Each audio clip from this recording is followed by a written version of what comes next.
Fidel Castro les a traités de monstres dévoreurs d'énergie et ce qualificatif peu aimable est devenu le titre de cette exposition au Grand Palais à Paris. Hommage aux réfrigérateurs d'avant la Révolution recyclés par une cinquantaine d'artistes cubains.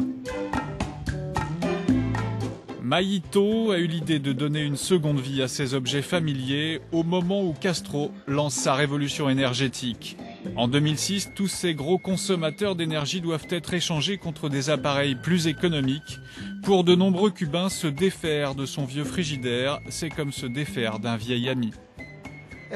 Tous ces réfrigérateurs sont des années 40 et 50.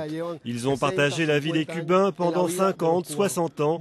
Certains sont restés dans la même famille. D'autres ont appartenu à plusieurs familles. Ce sont les histoires de beaucoup de familles cubaines qui sont exposées aujourd'hui comme œuvres d'art. D'ailleurs, comme tout être cher, certains ont eu droit à des funérailles. D'autres sont transformés en confessionnal, ils ne contiennent plus que des ordures.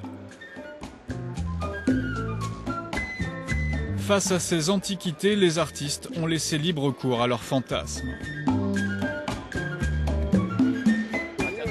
Pour Nelson Dominguez, le frigo représente l'incertitude quotidienne dans un pays où l'alimentation est rationnée.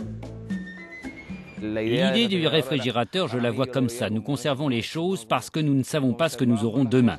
Nous ne gardons pas les choses pour les manger le jour suivant, mais parce que nous ne sommes pas sûrs d'avoir quelque chose à manger le lendemain. Les Cubains sont passés maîtres dans l'art de détourner ces objets qui datent de la guerre froide. Celui-ci s'intitule « La congélation des idées ». Celui-là n'a pas de titre. Quelle que soit leur marque, ces réfrigérateurs construits aux USA font désormais partie de l'histoire artistique de l'île.